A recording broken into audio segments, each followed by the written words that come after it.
town again. So they moved literally to the other end of the state, Okay. to a small little town called Presidente Prudente.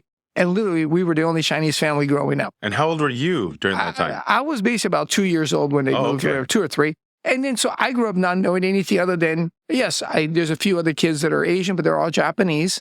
And all the farming, by the way, in Brazil, all Japanese. You speak Portuguese? I speak Portuguese still. Eu falo Obrigado. português. Obrigado, yes. So I did that. And then in the late 60s, when I was, I don't know, about 8 or 9, my dad said, you know what? There might be another opportunity because, business is great in Brazil, but, we shared the business with my dad's brother, my uncle. So it wasn't that great when you have a business, divided into 2 families, right? And my uncle, I hate to say it, great guy, but he was always a thorn because he's the little guy, little younger brother syndrome and all that.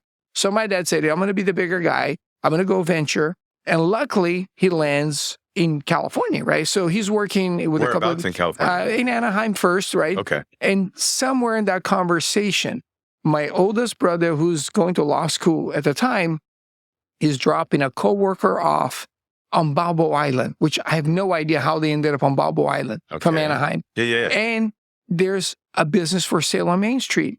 And it's funny because it was a Mexican restaurant. On Balboa Island? On Balboa Island, Okay. Ola Mendes, right? So, they're still around in South County. There's still one, I think, in San Juan Capistrano. So Norma's, where is it at in relation to Norma's? No, it's on the first block on the left. Oh, what? Yeah. Okay. Yeah. So anyway, my brother sees it and like, oh my God, we could be the only one in Newport Beach. So, because again, Anaheim, there are 2 or 3, whatever, right? So they come down and they see it. They make an offer to buy the building for, I think back then in 1970 for like $100,000, right? Oh and, my God. And again, in relative terms, when you compare it to Brazilian currency, which is a cruzeiro back then, it was a lot of money. But we saved up, Chinese people, and we had friends. So we say, hey, let's borrow a little bit of family money and let's do this. So they open it. Yeah. And literally, it was just like time warp again, where it went back to the beginning of our first restaurant, like 20, 30 years before. It was slow. All that was kind of like, and maybe my dad said, maybe we made a mistake. We should have maybe just stayed, where we were, like with the bigger Chinese restaurants and all that. Maybe Orange County isn't ready. And remember, in 1970, there were no Chinese families in Newport Beach. I'm born in 78, so I'll take your word for it. Yeah, literally, trust me, even in 78, right? So my parents, are like kind of struggling, but luckily we're still in Brazil. So what happens is there is an incident, I call it an event. So, and that's where the John Wayne theory comes in. One of John Wayne's literally publicists, but it was his wife's publicist, a lady named Gloria Zigner. She was the original publicist of Orange County. Okay. She had a client, Pilar Wayne, John Wayne's wife at the time. Okay. So she's like, hey, the restaurant is empty. Maybe I can host a birthday party here. And so she hosted a party for like maybe 20 people. And literally, when you see the picture from then, that's the only people in the whole restaurant because it was one long table. There's nobody else there. Because the restaurant was literally running at about 20% occupancy, right? And she asked Pilar, goes, hey, it'd be really awesome if your husband could stop by and wish my husband a happy birthday. Yeah. So he does. But the picture, there's 2 pictures taken that evening. Yeah. A picture of my mom and my dad with, Gloria and her husband, and a picture of my dad with John Wayne. Yeah. That's the picture that gets blown up. John Wayne signs it, and it goes up on the wall. And literally, the rest is history. Yeah. The restaurant goes from 20% occupancy to an hour wait to get in. Yeah. And people are like, why everybody lining up? Because this is where John Wayne eats Chinese food. And everybody wanted to eat. And so my dad would literally come out once a night and sing Happy Birthday, which is, trust me, the song that he sings and still, sang, it's not a birthday song. It's an opera song. Okay. But my dad knows 2 songs, but my dad is really good at it. So it'd be like you coming and singing the national anthem or something like that, right? Yeah. So he comes out with a Top Chef on and sings Happy Birthday to a party of 10. Yeah. And in that moment, everybody felt famous by association because they're being serenaded by the same chef that serenaded John Wayne. No, I get the connection. You get it? Yeah. And everybody goes, oh my God. The waiters get extra tip and the place is jam-packed because the whole restaurant stops for that 2 minutes where my dad sings. Yeah. And then he goes back in the kitchen. And I'm like, this is crazy. So what he needed was, once the restaurant got busy, my dad said, hey, I need quote unquote free labor, child labor, right? So that's where the rest of us all came. It's like the Donut King. Yes, exactly. Everybody works. Yeah. So as a 13-year-old, whatever, we're like, mom and dad, we're all moving to America. And I'm like, why? Yeah. We have a great life in Brazil. Why are we going to America? Because, well, your dad needs help, blah, blah, blah. And we want the whole family to be together. So my oldest brother was already here going to law school. And the four of us younger, so my brother was already 14. I'm 13. And there's an 11 and a 5. So we all, pack our bags. Are you speaking English by this time? Zero. Okay. We speak Portuguese and a little bit of Chinese. Okay. So zero, Okay. right? So we get here and it's like culture shock. The first thing that I would love to share, because again, the language, you know how in Spanish there's the nova, but it never sold because if you put the accent on the wrong part, it's nova, which means the car doesn't go, right?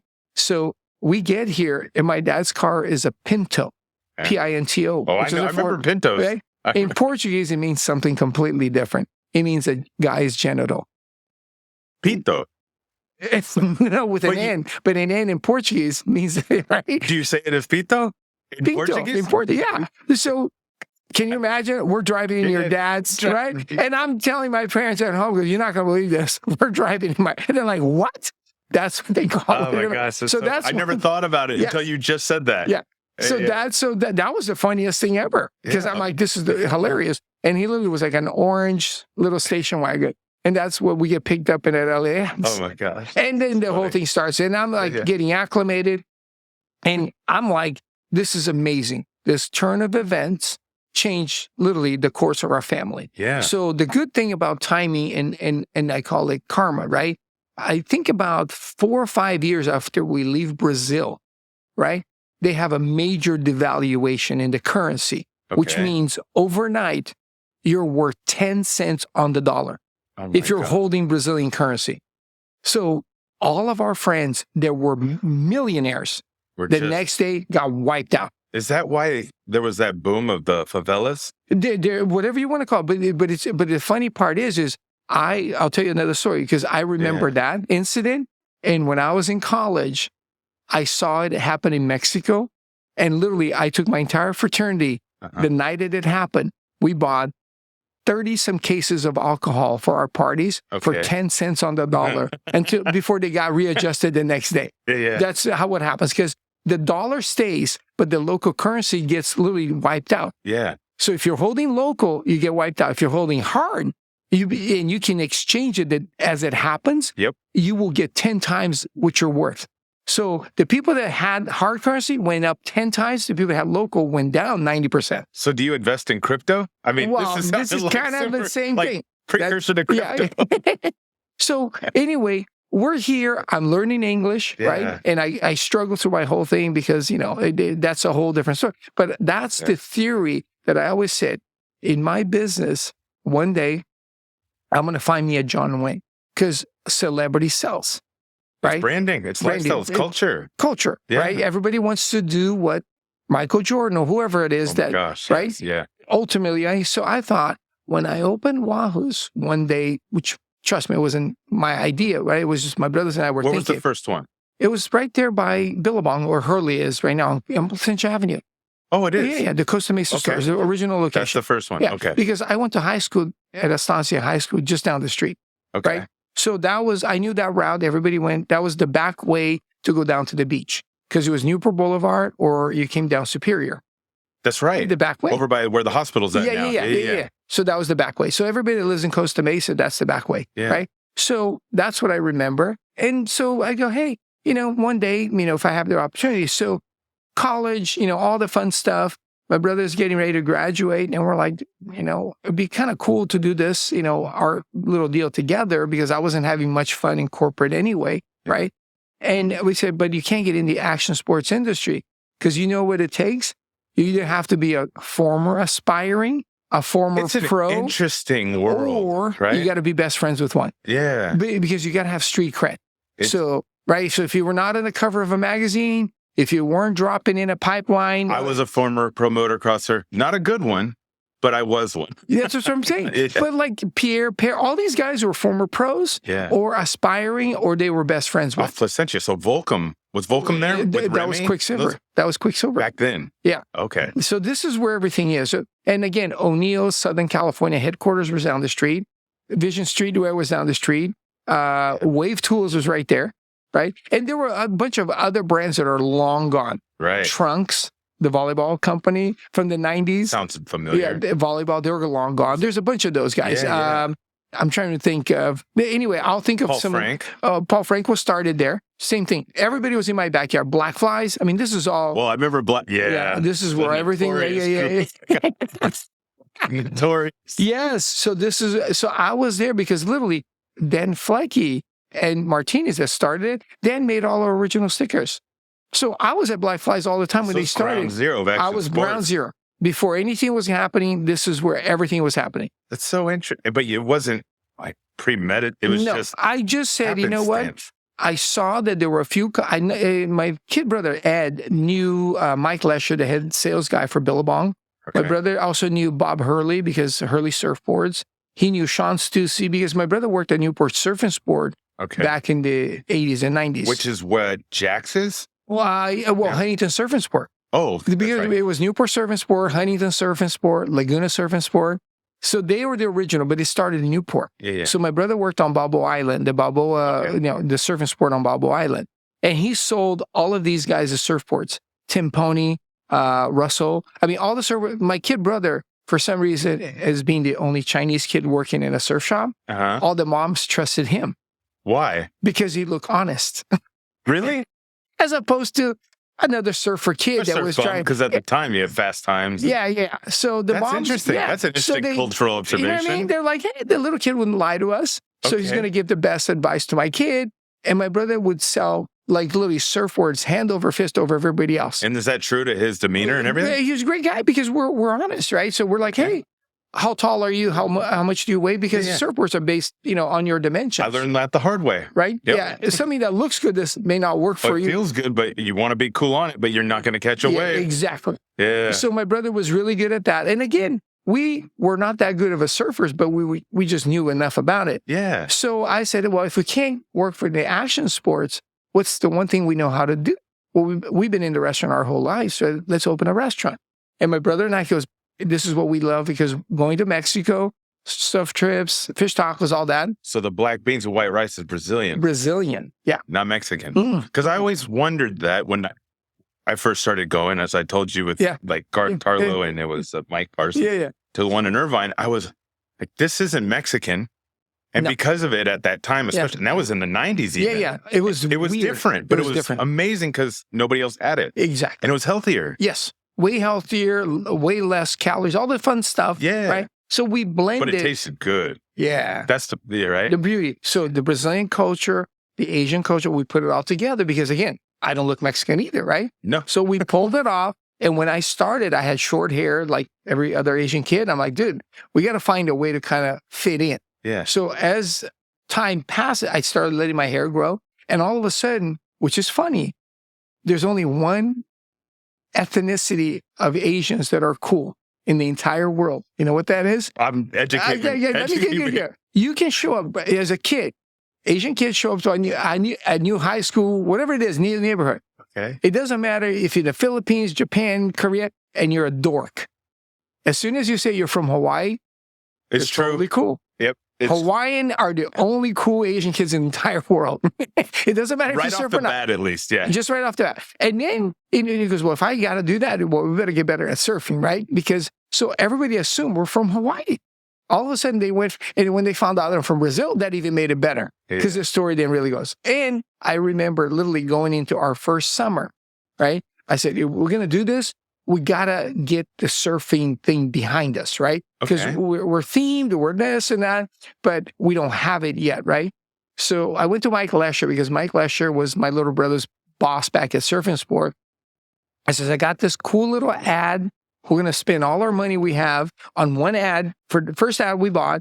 And it's going to be in the, the program for the OP Pro, blah, blah, blah, in the local paper. And we want to have a little thing and it's going to say that, we're affiliated with you, kind of like a surf shop ad. So can we use the Billabong logo?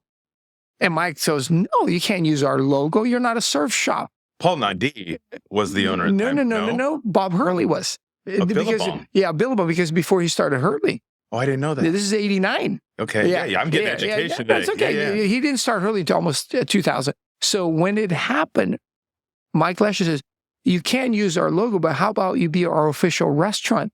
I'm like, are you kidding me? Yeah. So I called the other brands, not Hurley, but Quicksilver, Vision, O'Neill. Was it Bob McKnight at that time? McKnight, right? Okay. But Danny Kwok was their head of marketing, right? I remember that name. DK. Yeah. So I called all my friends. I goes, at the time, there were 6 companies around. Yeah. And I said, can I use your logo because I'm going to be Billabong's official restaurant? They're like, you can be ours too. So the very first ad, here we have the official restaurant to the surf industry. Imagine during the OP Pro. During the OP Pro. So all the surfers came in, and all of a sudden, the one guy at the time that was the reigning world champion was Tom Curran. Yeah. Right? 3-time world champion. He literally, OP at the time was based in Irvine still, but he walks in with his guys, and people are like, oh my God, Tom Curran is eating here. It was the other guy was Tom Carroll, was another former world champion from Quicksilver. Yeah. The guy from Gotcha was Martin Potter. He's at another table. Akalupo's at another. And all of a sudden, they were all there, and the kids were freaking out. So, for this environment, yeah. You know what I mean? That's as big as any celebrity you're going to get. That's right. Right? Yeah. So I have 4 current/former world champions. And it cost you nothing. Cost me nothing. That's what's awesome. So that's what's awesome. And I'm like sitting there going, so I got my John Wayne. Yeah. And then we started, but I always say, you know what? How do I keep the momentum? Because my parents. So how do you sustain that, right? So at the time, there was a magazine that had just started or had been around, Beach Happy Magazine. Okay. It was a little little Z, Surfskate snow magazine. Okay. Right? So a guy named Alibaba, nickname, was the owner. He came in, goes, I really like it. I goes, hey, I'd like to get some distribution in your restaurant because everybody in the whole industry eats here. Yeah. And I said, well, I don't do ads, but I'm like, you know what I've always loved? As a kid, I've always loved promoting kids in sports. Yeah. Right? So I said, how about we can create a page and, basically we'll trade part, we'll co-op part of it, and then we'll feature local up-and-coming amateur kids. Yeah. And the guy goes, you're crazy. You're going to spend an entire, money on a full page, not a little one. And you're going to go, we're going to call it Hot Grums. The very first kid that was in our very first ad was a kid named Troy Ecker. Oh, Troy Ecker went on to start Volcom. I remember. And Richard Woolcott. With Richard Woolcott. Richard was one of the team managers. So Troy at the time worked surf for one of the Hawaiian brands. I think it was either Town and Country or Locomotion, one of those, right? And I forget the other sponsors. But he was, I think, 14 or 16 at the time. Well, Troy went on to compete in all the H2O Winter Classics, the surf and snowboard events up in the mountains. So again, Troy was our first one. And I can give you a history. I mean, some of the more famous one, Donovan Frankenreiter was another. So it became the bragging rights if you were in my ad. That's dope. Because in order to be featured, you had to be good. So that's how we started. We had surfers, then we had snowboarders, then we had skaters. So Tony Hawk, I mean, I had everybody. Because some of the ads necessarily, even though Tony was older, we just called it something else. But we had literally everybody. So if you were 6 years old, 14 years old, I mean, one of the last ones that we ran was Mitch Colampinto from San Clemente, who was just runner-up at the His US brother in Griffin, So he was one of the last ones we ran. Damn, Wayne, you're taking me on. Oh, it's so cool. And there's a sports agent in Encinitas. Steven? He works with Estefan, Steve Estefan. He's a dead ringer for Kelly Slater. What's his name? Golfer. Oh, God. Anyway, long story is about 10 years ago, I'm playing golf with him at that thing, and he walks up to me and he says, dude, you don't understand. All my friends made it except for me. So that was my into the ad. Oh, that's so funny. Because all his friends from Carlsbad and Encinitas were all on the national team. They were all that. Yeah. But he was the only guy that never made it. Oh, that's so crazy. And that was the difference between him and I still remember them Banning brothers. I mean, there's all these kids, the Doonan brothers that are now doctors. Were the Marshall brothers in there? I don't. Those are the Malibu kids. I don't know if we had Malibu kids at the time. I got to go through all the lists. So it was Orange County, North County? Orange County to San Diego. And every now and again, we'd have somebody from the South Bay. Well, Wahoo's wasn't in. It was just Orange County, right? No. We partner up with Sector 9, and we open La Jolla and a bunch of stores down there. Oh. Yeah. Because, again, the same thing. At one of the trade shows, ASR in San Diego. I remember ASR. I run into the Sector 9 kids, I call them, because they're all Irvine kids. Yeah. And the dad, Ken, was one of the dads that I used to play tennis with. I mean, this is all small world. I asked Ken, he goes, what are you doing? He goes, I'm helping bring buyers into their booth because nobody was buying longboards then. Yeah. And now, like, Sector 9 is like crushes it because all the college students, that's what they... Well, skateboards are back now, too. Yeah. So that was, I mean, so all these little, 1 degree from somebody, right? So we start with surf, and then all of a sudden somebody says, you know what? When they're not surfing, because when it rains, right, all the beaches are closed temporarily because of the runoffs. Oh, it gets... Right? Dana Point, I just think about how nasty it gets. So what happens when it rains? It snows. And the 90s was the beginning of snowboarding. Yeah. So the founder, or one of the co-founders or founder, Chuck Allen, who started the NSSA, he's a former coach at Huntington Beach High School. Okay. He starts the USASA, which is for snowboarding. Okay. The same deal. Scholarship, amateur and all that, age group and all that. He and I run into each other at the OP Pro. The last one we did.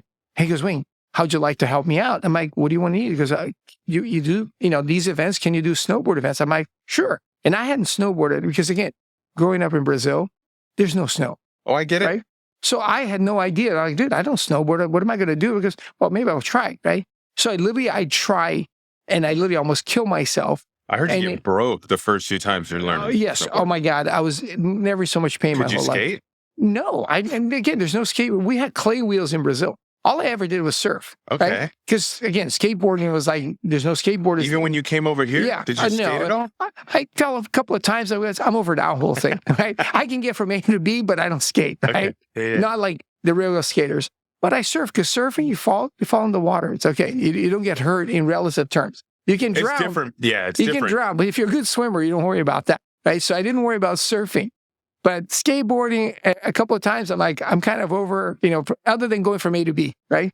So snowboarding, I'm like, you can slide on the snow, but the first couple of times, very painful too. But I kind of got good at it, right? So after I learned to snowboard, I meet Chuck, and literally the next thing I know is he's asking me about, sponsoring the Southern California series. Okay. And I go to Chuck, goes, where is everybody else? And he goes, what do you mean? He goes, you have literally Kemper snowboards, Bullfrog, the thing for your nose, right? Yeah. The sunscreen thing. Yeah. And Bird snowboards. I goes, where's Quicksilver, Billabong, Hurley? I mean, not Hurley, but all these other brands. He goes, what do you mean? He goes, every single one of these brands, they're all like kids that used to be on the national team or aspiring. Yeah. And he goes, give me a week. 1 week later, I come back with 100 sponsors.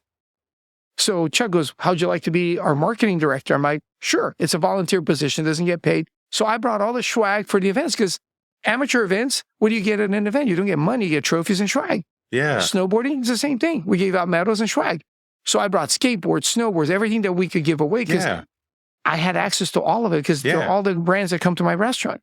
So I go to the national championships in the first year up in Lake Tahoe, and I meet Don Bostic, Dave Duncan, the announcer. Don Bostic. Yeah, I know Duncan. Duncan, the Double D. So we're all hanging out, and they're all looking at me, go, who's this kid? I goes, well, this guy owns Wahoos. And they get being from Tahoe, they're like, what the hell is that? Right? Yeah. And I've been in business a couple of years. I have, I think, 2 or 3 restaurants. They heard, but they didn't know. But they're like, but why does he have a car full of the branded like swag? Yeah. Because Wing is our marketing director. And they're like, well, why is he that? Because Wing can get it. Yeah. Because everybody came to the restaurant. So from that, they said, well, the next level up would be, how'd you like to be the president? I'm like, what does that mean? He goes, well, you don't have to really do anything because we're all volunteers anyway. Goes, okay. So I became the first and only that I know of president of the U.S. Snowboard Association, not being a citizen of the United States. And so I got to travel. Wait, you weren't a citizen then? I'm still a Brazilian citizen. To this day, I travel into my Brazilian passport. Oh, you're kidding? Oh, wow. Okay. So I've gotten to travel the world. I've gotten to snowboard everywhere. And, and we joke about it. So from that, then skateboarding, if you remember this, skateboarding through the... So enticing the way you say that. The late 80s, they went through a phase where it was illegal because they closed all the parks because of liability. Yeah, because everybody went from vert to street, smaller wheels, big pants. Whatever, but all the parks were closed. Del Mar, everything got closed. They tore them all down, They tore them all down because of liability. Pipeline got torn down? Yep. I still have my pipeline card. Yeah. So why? Because kids were falling, breaking their arms, and suing the park. Yeah, that's right. So somebody in the 90s said, they looked at snowboarding and they said, why is snowboarding taking off? There's this thing when you buy a lift ticket, you ever look at the back of it? It's a waiver. That means you're an idiot if you break your arm snowboarding. So the attorneys got together and goes, dude, we can do the same for skate parks. You signed a waiver, you break your arm, you're an idiot. You can't sue the skate park. And so the very first event was the Monster Jam here at the old Roxbury South by MacArthur. Okay. Tony Hawk was the first vert event, pro event in the 90s, after they shut everybody down for about 5 years. Was that called Holiday Havoc? It wasn't. It was literally called the Monster Jam. Bash. It was Monster Bash. So myself, I got it all together with Paul Schmidt from Schmidt Sticks. Yeah. And, PS Sticks. So we brought all the industry guys together. Yeah. The professor. Yeah. So we got everybody together. Everybody pitched in a little bit of money. I did the food. And that was the first professional event. Did it make money? It didn't make money, but it paid everybody to kind of get back. It got the ball rolling. The momentum going. And then all of a sudden, things started moving. So that's when Birdhouse, everything started generating money again. Yeah. Because kids now could have a place to skate because Spark, that's the very first Van Skate Park in Orange opened, right? That's right. So everything started coming back because now they figured it out. Well, they closed it, though. Yeah.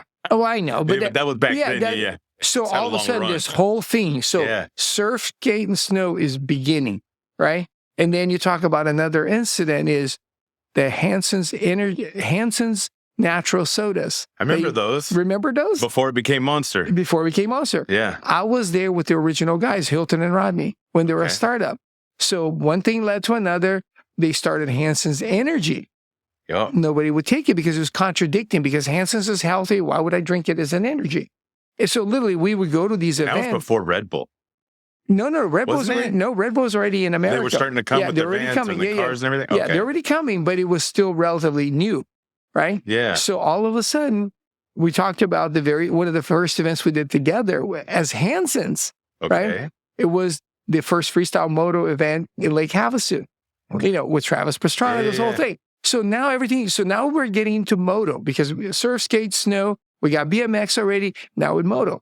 And all of a sudden people are like, kind of cool, but they couldn't figure out the Hansens. And then Mark Hall said, what if we change it? So however he came up with the M and the Monster, the rest is obviously history. Now they're a multi-billion-dollar company, but I was the original retailer because I was there when it was still Hansens. Do you have equity in any of these things? No. It was just friends. No, I get it, but I was there. There's a lot of opportunity. There's a lot of Volcom, there's a lot of opportunity. They're all starting. Oh my God, yeah. There's a lot of that. Yeah. So some of my friends have made gazillions of dollars in all these IPs. Yes, they've done quite well very for themselves. Yes, you've have been there when billionaires were anointed. But there's also a lot of companies that are not here. There's more failures. Yes, more failures. 90% of failures. Yes, of all those brands. But you've maintained. Like you said, Black Flies, Arnett, all these companies that started, they were like, hey, we need a guy that can do events with us. Well, Exotica definitely gobbled up all the eyewear brands. Yeah. So kind of good and bad because I don't think there's anybody left in any of those companies or brands that are from, the 90s or even the 2000s. Except for Garth. Except for Garth, which we love to that. Amazing. Yes. It's Stiletto O'Neill. And he rocks it and he's still there because he, as he says, he stays in his lane. Okay. He knows what's good for the brand. Talked to him for years. But he's awesome. He was always neighbors down at the generous. beach. Yeah. But that's the story. So I've ridden the wave. So along the way, the U.S. Open became, took over the OP. So we've done that. I don't even know how many years. All the little surf skates, whatever contest became the X Games, the Dew Tour. So we've done almost all of them. Yeah. Because at one point, the athletes became tour guys or they became team managers. And they said, we need to get a wing here because they love our food because it's just, I don't know, they just kind of go together. You're part of the culture now. Yeah. I remember it was the first place, especially during the 90s that I remember, that you could go and slap your sticker up. Oh, yeah. It felt so good because you weren't supposed to slap stickers place, and that's what we did. We all did, right? Yeah. It was awesome because then we'd slap a sticker up, and then you tell your friends, have you been to this Wahoo? My sticker's up. It was so cool. Yeah. So it became this cool little vibe. And like I said, almost all the startups, they all came. Yeah. And we supported them because I would always ask, hey, you got a trade show coming up? You got a video premiere coming up? You got a concert? What do you got? And the cool thing is with all the sports that, took off, now with the Olympics and all that, the background to all the videos were all these startup bands.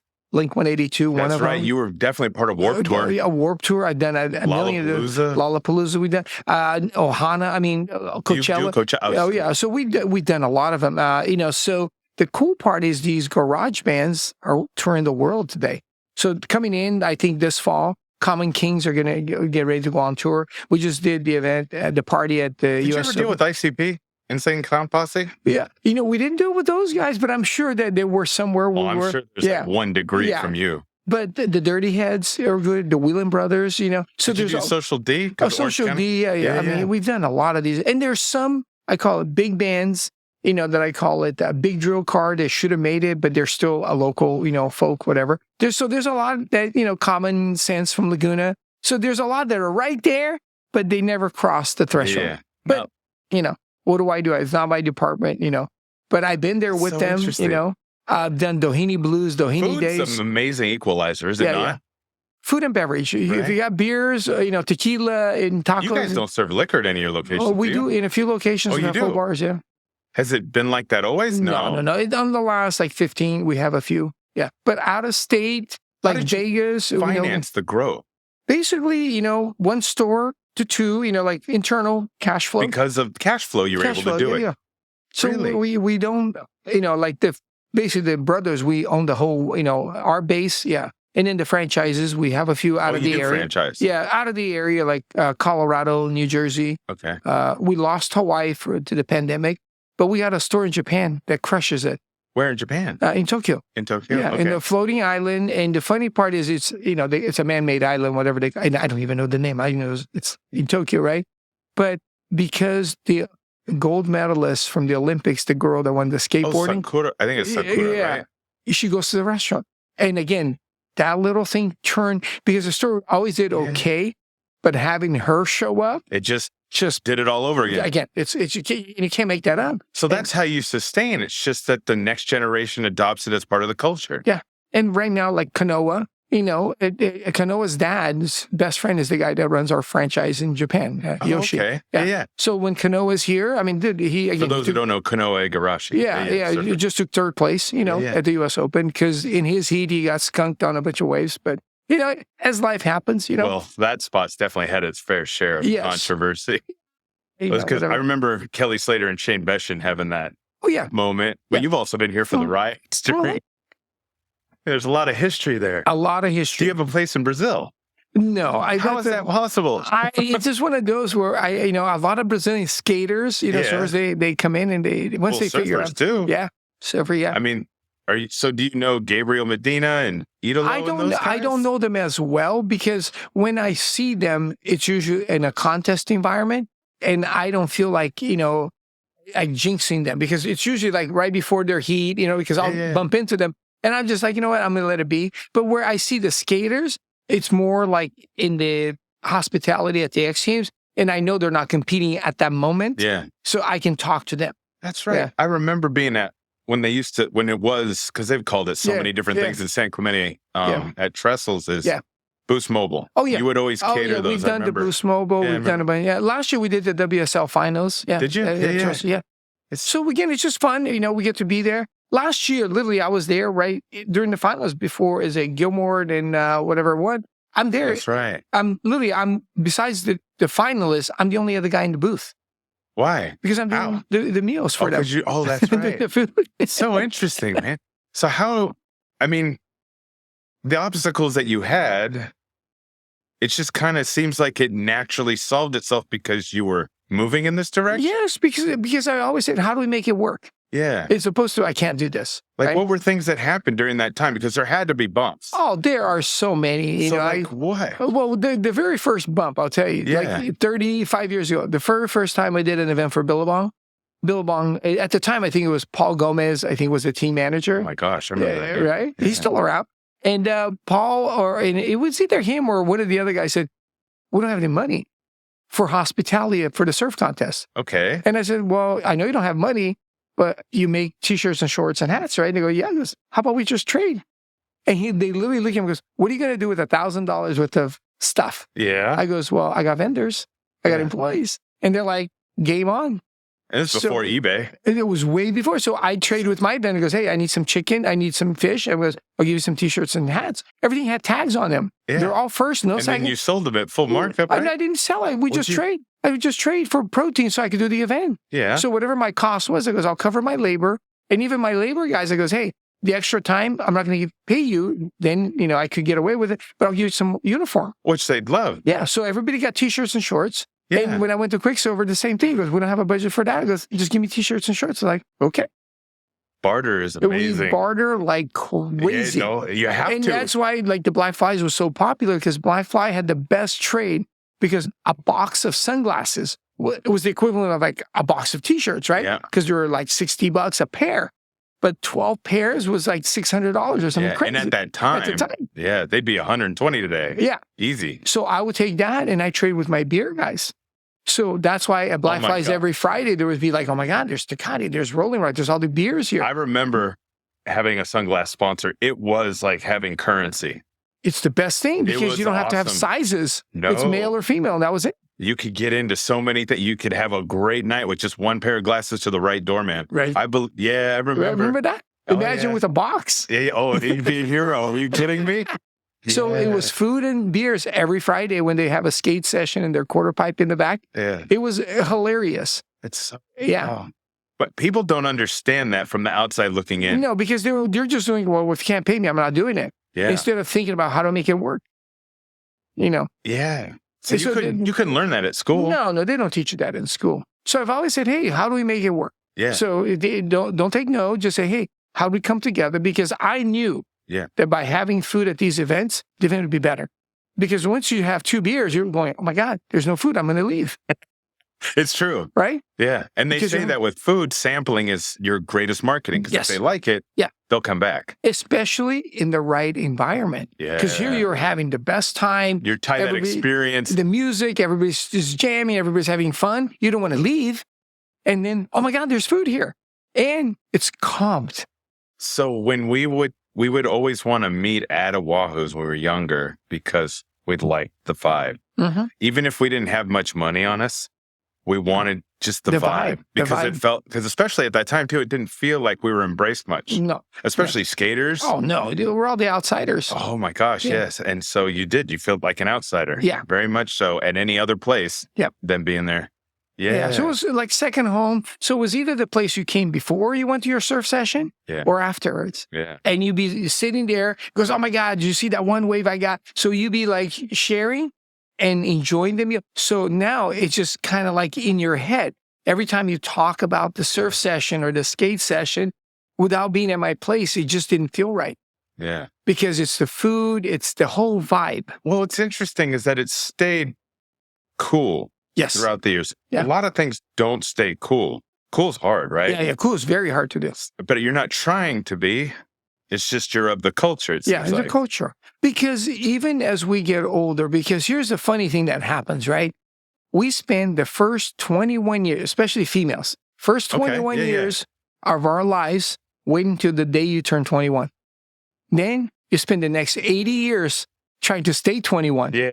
Right? No, it's valid. The makeup, the clothing, right? Yeah. The hair. And I'm like, dude, really? Yeah. Embrace the fact you're getting older. No. I'm still 24. I'm still whatever. Oh, you got a lot of energy, man. Right? Yeah. So that's what I do. So I learned that. And I'm like, this is crazy. Because I remember like you couldn't wait. And then after that, you're just like, oh my God, I'm getting older. So how do I stay younger? So you stay through the fashion. You stay through where you hang out. You stay to the music, right? You embrace change. You embrace it. You embrace change. Yeah. I've been talking about this with a lot more people lately. And I'm in my early 40s and I find that I'm still having amazing experiences because you're open to change. Yes, yes. And you got to be able to try, but you got to remember also that you're not 18 anymore. So some days you wake up and you're harshly reminded of it. Yeah. Goes, even that hurt. Surfing. Yeah, that hurt, right? Yeah. So that's why to me it's like snowboarding, wakeboarding, and surfing. To me, I'm pretty good. Anything that I'm going to fall on a hard surface and not slide, I try to stay away from. I don't know. I've been broken a few times on a wakeboard. Well, it depends. Like wake surfing, a little bit more, forgiving. A wakeboard, yes, you get that slap and it hurts. Yeah, it's that. We catch that edge. It hurts so bad. And again, snowboard, you're going to get it too. Don't get me wrong. Did you experience any racism or discrimination? You had to have, right? Oh, my God. So the things, though, again, high school, not as bad. Because in high school, basically by playing sports, right, you can overcome anything, right? Because... you have to basically, I call the playground rules. If you can take on the biggest guys, everybody stops picking on you. So in the playing school, it's like one of the things that I kind of skipped over. In coming to America, I got here in January of 1975, 6 months before high school started in September. So I got to go to like 6 months of 8th grade, right? Which to me was just like a total, to me at the time, going to 8th grade felt like a waste of time because all I did is I spent almost my entire day at school in the ESL class with the Mexican kids. Because you were learning to speak English. I was trying to learn English, and the only thing I could understand was Spanish. So I became fluent in Spanish. That makes sense for Portuguese. Yeah.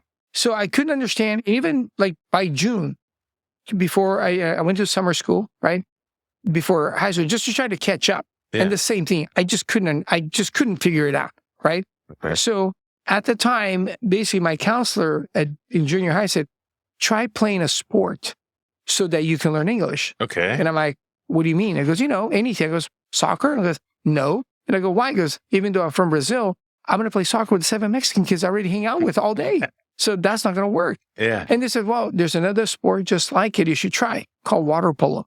Okay. Yeah. And I'm like, sounds like a great idea. Yeah. Except for one thing they didn't tell me. You need to swim. And you didn't swim? I didn't swim. How did you not swim from Brazil?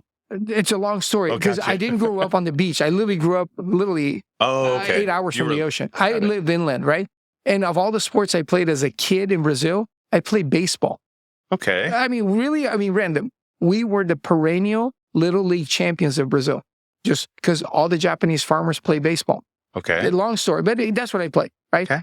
So could I swim? No. I literally could get from one end of the pool without drowning. That was the extent of my swimming. Yeah. So I find myself literally jumping in the pool, barely able to literally waddle, right? To egg beater, whatever they call it. And I'm like, this is stupid. But the Asian in me said, the determination goes, you're going to do this because you need to learn English. Yeah. So I started doing this. But if you know anything about water polo, it's a brutal sport.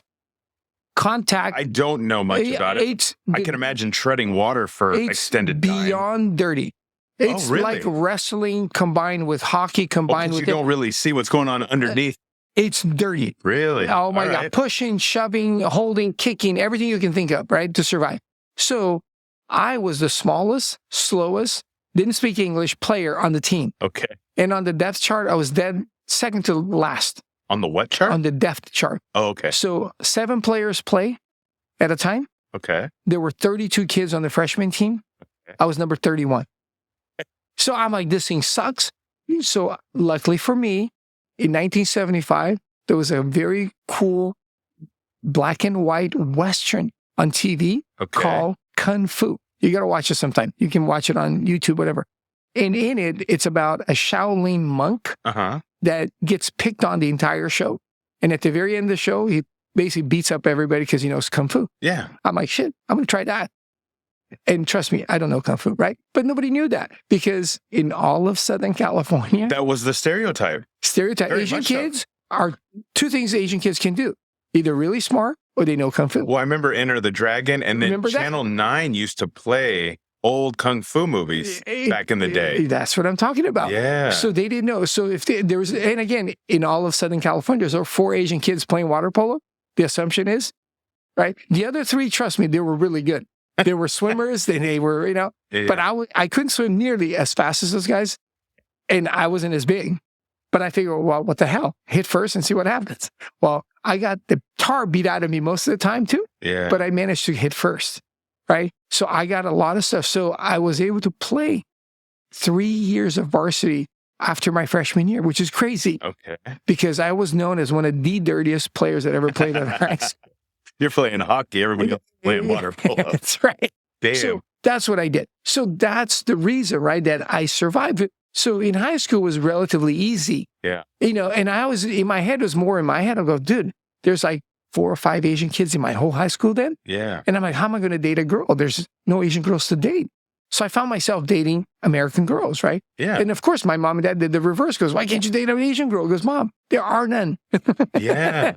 So I go to college, and that's the first time. Where'd you go to college? San Diego State. Oh, okay. And again, that's where the fish tacos, road trips. But at San Diego State, it wasn't there, but it was when I came home for Thanksgiving, whatever it was, and we got together with all of our other friends that were all going away to college.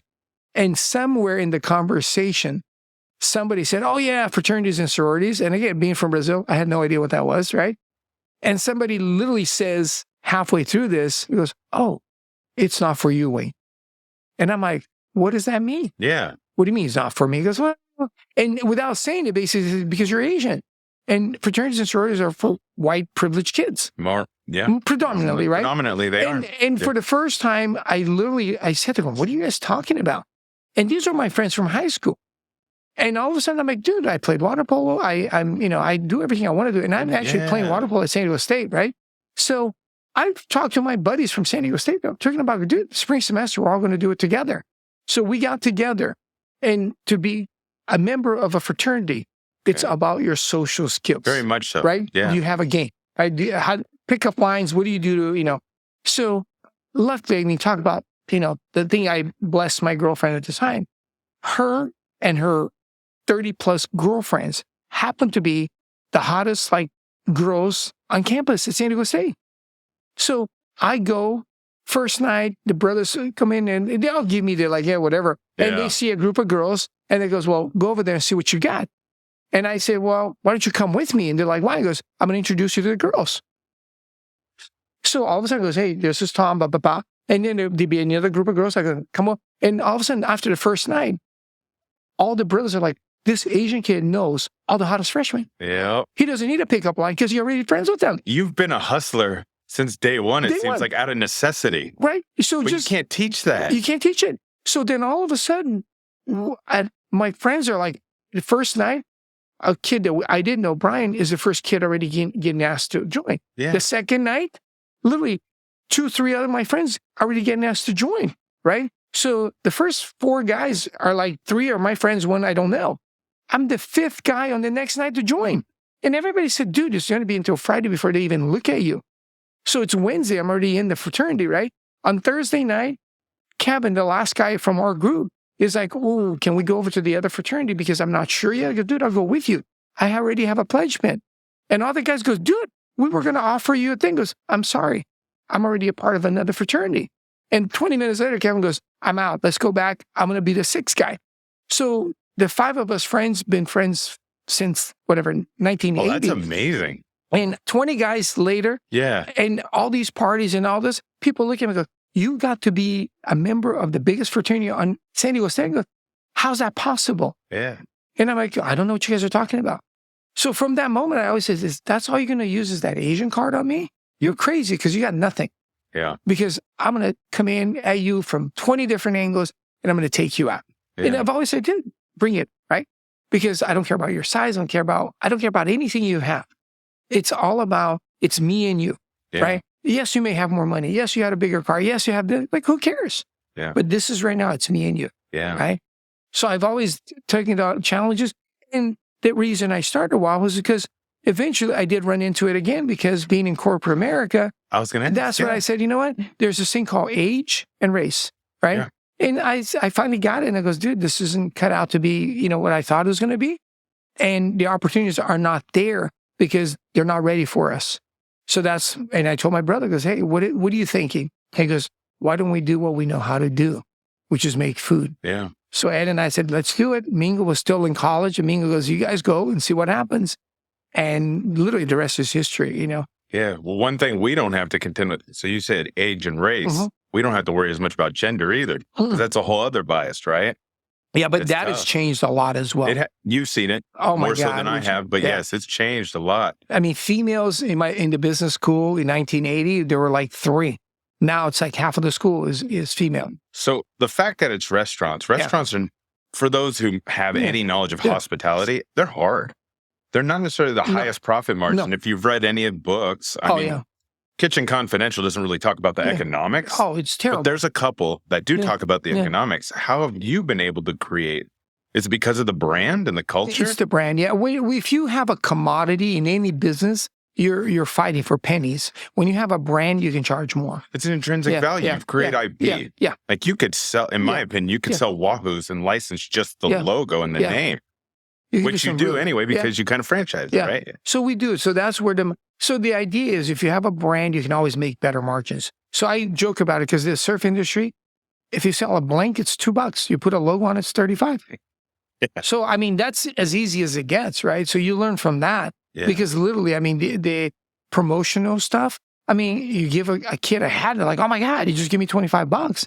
Well, it costs you $2 to make that hat, right? Well, how do you sustain quality? Because you do have the added layer that other people don't have with logistics. Yeah, we do a lot of the prep. That's where we have corporate trainers, we have, management, because the idea is you got to do the quality control, the recipes, all that. Yeah. So unlike a lot of restaurants that are bigger than I call 5 units, where the economics make sense after 5 units is to commissary everything.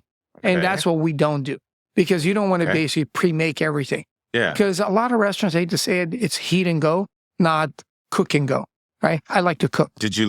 Have you read any of the In-N-Out books? Oh, In-N-Out is amazing. Yeah. They're one of my favorite because they, again, not necessarily eating meat every day is good for you, but the fact that they're really clean and simple is what makes them good. Well, they control most of their stack of their infrastructure, huh? Yeah. That's literally, if I had started in the 40s and been able to build from that, it would have been easier. That's true. Right? They did start. Yeah.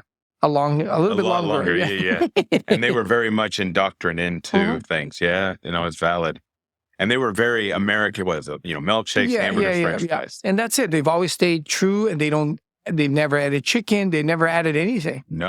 Yeah. So it's a very simple, great concept. But you keep a pretty tight menu too. Yeah, we've added a few, and I think part of it is to do with the changing of the time, especially like for me, I would have never been like, I call it plant-based, vegan or vegetarian, 20 years ago. But as you get older, you tend to want to cut down the amount of protein, like meat you eat, red meat anyway. So just a little variety, it works for everybody. So that's what you need to do is like, a little variety.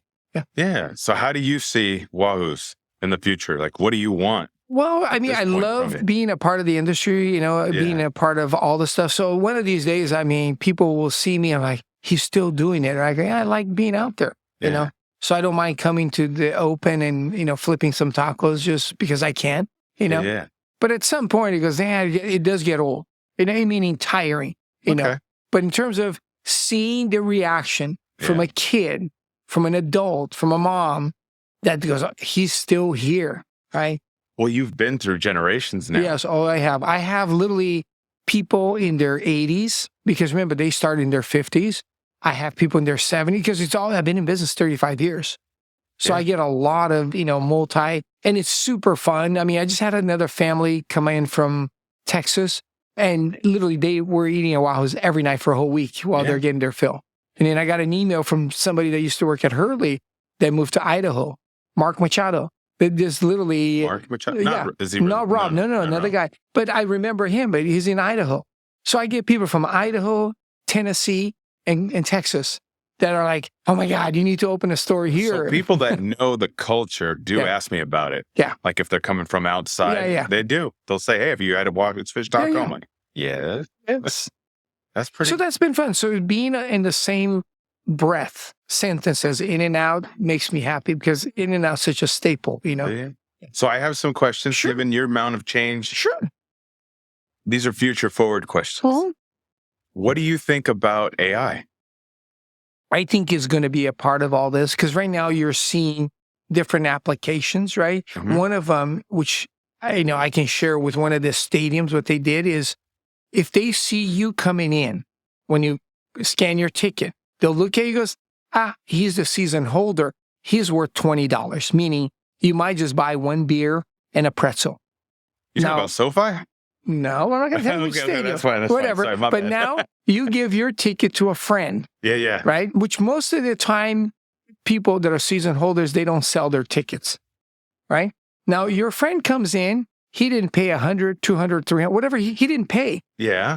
He's worth $100 because he's going to buy 2 beers, 2 hot dogs, maybe a souvenir hat. Yeah. So AI is used to figure out if a season holder is using their ticket or if somebody else is. Okay. So a new customer is going to be worth more than a season holder because you've been there, done it. Yeah. You're not going to spend money. You already ate before you came to the game.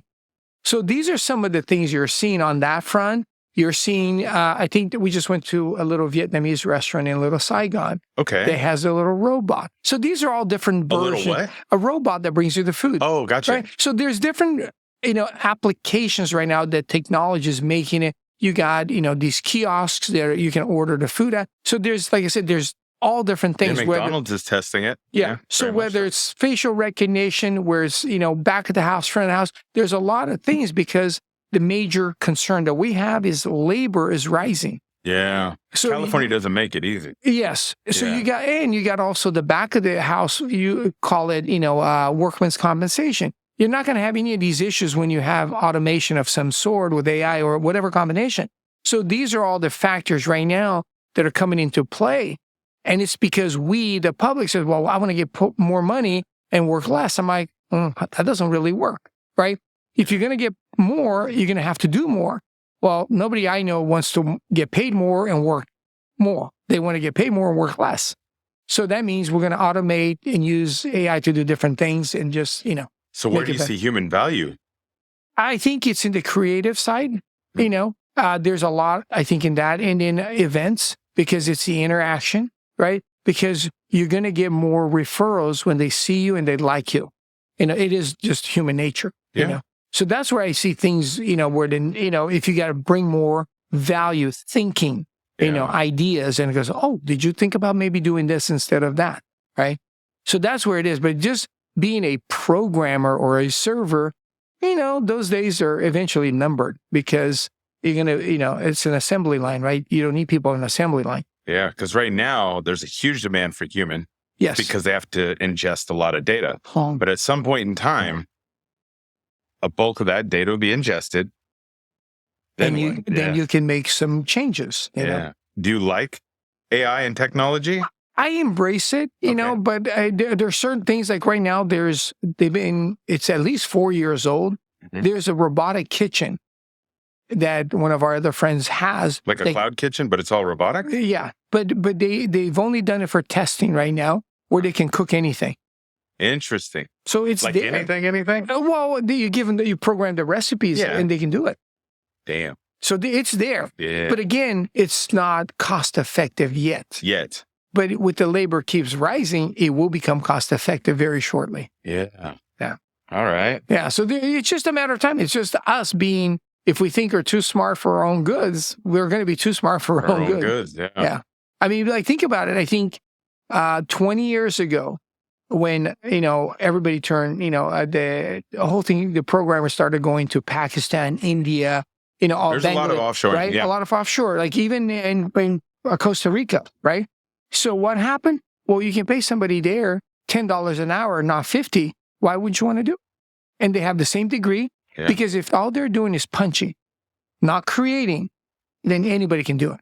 So you're seeing that. I mean, you see seamstress. You can pay somebody in LA $25 an hour to put a pair of jeans together. You can pay somebody in Tijuana $1. Why would you want to do it here? No, it's valid. Right? Yeah. Margins are there, right? So but you got to make it. So there's a lot of stuff. Food is still the last frontier and things that need to be done here. So you can't get a landscaper to do it in Mexico. The guy's got to do it at your house here. Yeah. So construction, mechanics, a lot of the trade are going to still be really strong, because you can't do it in China. You can't, ship your car to, Bangladesh. It needs to be done here. Until it gets cycled through and they start building for the monotonization of maintenance. Yes. So but again, even these days, I mean, pretty much everything, there's a chip, they plug in that little thing on your car and they can tell you. Like a Tesla, a firmware update will change your gas mileage. Exactly. That was a firmware update. Yeah. You didn't go to a shop. Yes. Yeah. There's a lot of stuff. It's automated, but it's a matter of time. Yeah. So what do you think about crypto? Do you like crypto? I do and I don't, because there's a lot of, I think, unknown out there still. Yeah. Right? How does it really work? Because it's a lot of speculation. I've seen a lot of guys make a lot, and I've also seen a lot of guys lose a lot. Yeah. Right? So right now there's rumors for the last year, right, that there's a ton of super high-end cars in LA County that are getting ready to be repoed because none of the guys that own them can pay their bills because they bought it with crypto. And they lost half of their net worth overnight. Yeah. And they're beyond leveraged out. So there's rumors. And we're not talking 10 cars. We're talking thousands of cars in LA County. But leverage has been a financial problem for a while. Yeah. So we don't know what's going to happen. But I can't wait for the first domino to fall. Because all of a sudden, but the car dealers don't want them back. No. Because they're worth nothing. No. Yeah. CarMax is the only one who really knows how to flip. Yeah. But in high-end cars, there's no demand for it. No, it's not the same. You're right. It's not like a truck. It's not like a Tacoma. Tacoma almost holds its value. Yeah. These little Maseratis, they have zero value to anybody else. Yeah, you drive them off the lot. They're not worth anything with a sticker. Yeah. That's interesting. So, do you guys accept crypto? We don't here. Yeah. Do you have any desire to? Probably sooner than later. We will. But it's just one of those that right now we like the model, we just, like I said, keep it simple, right? But yeah, right now we're pretty good. Do you hope crypto will work out? I hope so, because I think, like I said, everything has a value and a place. But like I said, it needs to be a little bit more transparent, I call it, right? Because a lot of people don't understand part of it, But there's a lot of, like, the U.S. Open, right, was sponsored by Wallix, right? So they're all, you got Crypto Arena, right? So that there's money. Money is just, a lot of people don't understand it. Right. Yeah. So as somebody who's been on ground zero and understanding what barter is like and what brands are like, how do you see that evolving? The thing that I see right now is the consumer has gotten a lot smarter. Mm-hmm. Consumer wants value.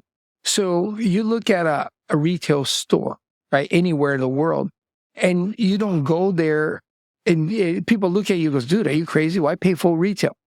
So retail has become this like monster just a bad word. So you only go to a retail shop when you get any kind of discount, whether it's 10, 20, 30, whatever. It doesn't matter what it is, as long as you get something. Yeah. So I think there's going to be a little shift, right? You're still going to, and again, remember, Target, the majority of what they sell is their own label.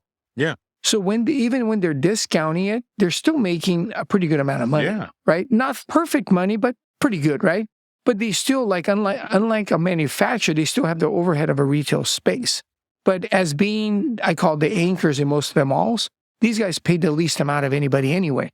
So I think you're going to see that model existing, like Old Navy, all the guys that basically manufacture a huge portion of what they sell. But what you're going to see is like a lot of the mom and pops that don't have private label, they don't have their own white label, whatever you want to call it, their own brand. Yeah. Those are the people you're going to see getting pushed out. Yeah. Like, so the Trader Joe's of the world, all those guys, they will survive because Costco's, the majority of what they sell is their own label. Yeah. So there's margins there for everybody and it's convenient and people like being out. They like seeing new things, But again, your shopping online is almost the same because as soon as you start looking at anything, all the accessories start popping in, so they know that you're looking for a couch. So the table lamp, the corner, everything starts coming in because you may also like this, right? Yeah. So, but again, it's not the same as touching and feeling. So that's where I see and also you see a lot of these new brands coming out, Built and all these that are doing directly to the consumer. Yep. So they start at this super high-end price, but then they have these warehouse sales. And people flock just like they would to a Nordstrom's annual sales. What's the difference? But now you feel really good because you're getting half off. right? And they're still making all their money. Before they were making double, now they're making 100%, which is still, So there's a shift, but I mean, hospitality in general, you can't necessarily meet strangers at a friend's house because you know everybody that's going to be there. Yeah. Yes, there's going to be a few that you don't know. So the social gathering of being at a bar, restaurant, all that, that's still going to, thrive because that's the only place you have the opportunity to possibly meet somebody that you don't know. Yeah. So I think that's going to be, and again, there's a value, and again, all of us have to be creative in the offering, the food, all the stuff that we do in order to be able to attract these people, give them a reason to come out of the house. Yeah. Yeah. So do you think there's going to be another culture like action sports? What happened with skateboarding, surfing? Yes. I don't know how it's all going to change, but I would say in general, all the things that require skill, not necessarily stature and brute force. Yeah. So like baseball, football, those are always going to be around. Look at esports. Right? Esports became a culture. Yes. So you're going to see things that require a lot more hand-to-eye coordination and not necessarily just size. So I think it's going to be here. It's always aspiring because the people that go out and try skateboarding for the first time and fall, they get humbled really quickly. Oh, yeah. And they appreciate the skill that it takes to do a kickflip. Because that's the bar now. It's not like, can you learn to ollie? It's, can you kickflip? Yeah, yeah. And that's a hell of a starting point. It's a hell of a starting point. Or a guy that can, get a barrel, or a guy that can, drop in off the corners. I want to pull out a barrel. Yeah, you know what I mean? So those things all require a little bit more than just your average day. Yeah. So catching a wave is like, woo, I go, no, get a barrel is a whole different animal. Getting into them. That's even bigger, right? Because getting out of them. So that's what I'm saying.